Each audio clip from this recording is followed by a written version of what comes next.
Let's explore how Boardwalk Velocity Platform can be used to mitigate an Excel-based application, or EUC. Here is the EUC that we will remediate using Boardwalk Velocity. Sign in to the Velocity portal. Select Accelerator, download and open the file.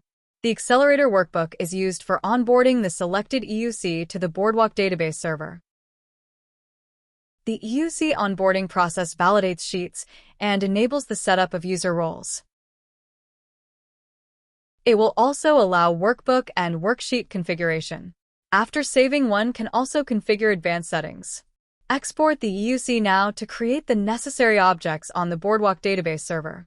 Throughout the onboarding process, the tool keeps the user informed with comprehensive status updates for every step, ensuring transparency. During this process, the EUC is also injected with Boardwalk code to interact with the Boardwalk database server objects.